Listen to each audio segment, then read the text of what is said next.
एका राजाच्या दरबारात घनानंद नावाचा एक उत्तम गायक राहत होता. त्याचे एका नर्तकीवर खूप प्रेम होते. त्याने ठरवले होते की तो फक्त तिच्यासाठीच गाणं गाणार. एकदा राजाकडे काही खास पाहुणे येणार होते. राजाने त्याला गाण्याची आज्ञा दिली, पण त्याने नकार दिला. जेव्हा नर्तकीने त्याला गळ घातली तेव्हा तिच्या प्रेमाखातर तो गायला तयार झाला. राजाला हे अपमानास्पद वाटले की घनानंद त्याचे ऐकत नाही, पण नर्तकीचे ऐकतो. म्हणून त्याने त्याला राज्याबाहेर काढले. जेव्हा घनानंदने नर्तकीला सोबत चालण्यास सांगितले तेव्हा ती म्हणाली, मी का येऊ? राजा माझ्यावर खुश आहे. मला इथे सर्व सुख मिळतात.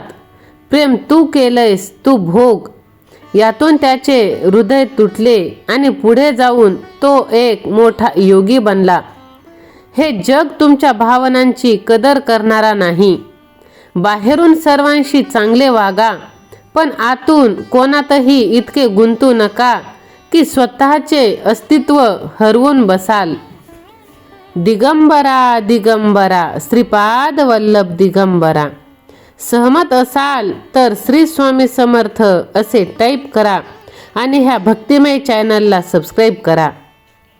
जेव्हा मनाची शांती भंग करणाऱ्या गोष्टींचा विचार पडतो तेव्हा काय करायचं तर फक्त नामस्मरण. वास्तविक पाहता हे जीवन एक प्रवाहासारखे आहे. तुम्ही जितके प्रवाहासोबत वाहाल तितके हलके राहाल. जेव्हा तुमचे विचार एखाद्या गोष्टीवर अडकून पडतात तेव्हा तिथूनच वेदना सुरू होतात. काळजी म्हणजे काय तर एकाच गोष्टीचा वारंवार विचार करणे. ज्या गोष्टींवर तुमचे नियंत्रण नाही ती तुम्ही सोडून द्यायला शिका. ह्यातच खरं शहाणपण आहे. लोकांच्या नजरेत स्वतःची किंमत शोधणे तुम्ही थांबवा. अनेक लोक म्हणतात की आम्ही इतरांसाठी खूप करतो, पण कोणालाच आमची कदर नाही. तुम्हाला लोकांच्या नजरेची गरजच काय? जर तुम्ही लोकांच्या पसंतीसाठी धावत असाल तर तुम्ही फक्त स्वतःला दुःख देत आहात. तुम्ही जगासाठी काहीही करा, लोक तुमची कदर कधीच पूर्णपणे करणार नाही. लोक कदर करोत किंवा न करोत, आपण आपली स्वतःची कदर करायला पाहिजे. म्हणूनच लोकांकडून अपेक्षा करणं सोडून द्या. लोकांसाठी जगणं तुम्ही सोडून द्या. स्वतःसाठी तुम्ही जगा. जर तुम्ही भगवंताच्या मार्गाने जर जात असाल तर थोड्याच अंतरावर भगवंत सुख घेऊन उभा आहे. फक्त हा विश्वास आपल्या भगवंतावरती ठेवा. जर हा विश्वास आपल्या भगवंतावरती असेल तर होय स्वामी आई मी तुझेच बाळ आहे असे टाईप करा आणि हा संदेश आपल्या प्रियजनांना शेअर करा. स्वामी भक्तांनो, कोणतीही गोष्ट करत असताना स्वतःला एक प्रश्न विचारा की हे करून मला आनंद मिळतोय का? दिवसातून स्वतःला एकदा नक्की विचारा, तुम्ही जे लोकांसाठी करत आहात त्यातून तुम्हाला सुख मिळतंय की दुःख? जर एखादे चांगले काम करूनही तुम्हाला फक्त वेदना, दुःख, त्रास मिळत असेल तर त्याचा काय फायदा, काय उपयोग? कधीकधी तुमचे शुद्ध प्रेम समोरच्याला पचत नाही, कारण त्याचं मन, शरीर खोट्या गोष्टींचं सरावलेलं असतं. म्हणून जे तुम्हाला त्रास देतंय ते तुम्ही करणं थांबवा. मग ती कोणती कृती असो, कोणती गोष्ट किंवा एखाद्या व्यक्तीवरचं प्रेम, तुम्ही तिथेच फुल स्टॉप घ्या. स्वतःबद्दल सर्व काही कोणालाही सांगत बसू नका. तुमच्या हृदयातील रहस्य स्वतःपर्यंतच ठेवा.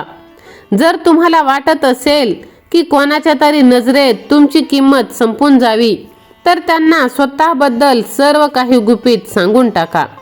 लोक तुमचा अपमान करायला किंवा तुम्हाला गृहीत धरायला, नावं ठेवायला काहीही कमी करणार नाही. लोकांना तुम्ही इतकंच सांगा जितके तुम्हाला भविष्यात त्रास होणार नाही. बदलाच्या भावनेत स्वतःला जाळू नका. अनेक लोक आयुष्यभर मनात राग धरून ठेवतात. यामुळे ते ना पुढे जाऊ शकतात ना कोणाला माफ करू शकतात. एकतर विरोध करा किंवा माफ करून विषय संपवा. मनात गोष्टी साठवून ठेवाल तर फक्त मानसिक त्रासच तुम्हाला होणार आहे. त्यासाठी जागच्या जागी सोडून द्यायला शिका. सहमत असाल तर लव्ह यू गॉड असे टाईप करा आणि हा संदेश कमीत कमी 2 जणांना तुम्ही शेअर करा. कारण प्रत्येक स्वामी भक्ताचं हे कर्तव्य आहे की स्वामी भक्ती, स्वामींचे प्रेरणादायी विचार जास्तीत जास्त स्वामी भक्तांपर्यंत पोहोचविणे. त्यासाठी लगेच हा संदेश 5 जणांना तुम्ही शेअर करा आणि भाग्यवंत ठरा. स्वामी भक्तांनो, स्वतःला सिद्ध करण्याचा प्रयत्न तुम्ही सोडून द्या. प्रत्येक माणूस मी कोणीतरी आहे हे दाखवण्यात व्यस्त आहे.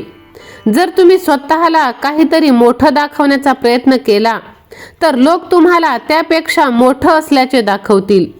जो खरोखर मोठा असतो त्याला सिद्ध करण्याची गरज नसते. हा अहंकार सोडणेच शहाणपणाचे लक्षण आहे. म्हणून अहंकारी तुम्ही बनू नका. मनात भीती ठेवू नका. भीतीला निरोप द्या. तुम्ही ज्या गोष्टीला जितके घाबरता ती गोष्ट तुमच्या आयुष्यात नक्कीच घडते. तुमची भीती नकारात्मकतेला आकर्षित करते. जे होईल ते पाहिले जाईल असा विचार करा आणि आनंदाने वर्तमानाचा आनंद घ्या, मजा घ्या. प्रेम, आदर प्रमाणातच तुम्ही लोकांना द्या. कोणालाही पचेल इतकंच प्रेम आणि आदर द्यायला पाहिजे. जेव्हा तुम्ही कोणाला गरजेपेक्षा जास्त व्हॅल्यू देता, महत्त्व देता, तेव्हा तो तुम्हाला हलक्यात घेऊ लागतो. तेव्हा समोरच्याला वाटू लागतं की हे तर माझं मोठेपण आहे, त्यामुळे स्वतःचा मान राखला जाईल. इतपतच मर्यादा ठेवा. मन शांत ठेवा. भरकटलेल्या मनासह तुम्ही आयुष्यात काहीही साध्य करू शकत नाही. विचारांचा वेग जितका कमी असेल तितकी आयुष्यात आपल्याला स्पष्टता येत असते. शांत डोक्याने घेतलेले निर्णय तुम्हाला यशाकडे नक्कीच घेत असतात.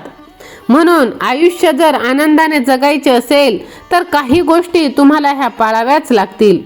म्हणूनच स्वतःला आनंदी ठेवणं खूप महत्त्वाचं आहे. तुमची ती जबाबदारी आहे. कारण पूर्ण जगाला खुश ठेवण्याच्या नादात तुम्ही स्वतःचे सुख, आनंद हरवून बसता. कारण जगाला खुश करणे अशक्य आहे. म्हणून स्वतःला पहिले आनंदी ठेवा. लोकांकडून अपेक्षा ठेवू नका. कठीण काळात भगवंत आणि स्वतःशिवाय कोणीही तुमच्या पाठीशी उभं राहत नाही.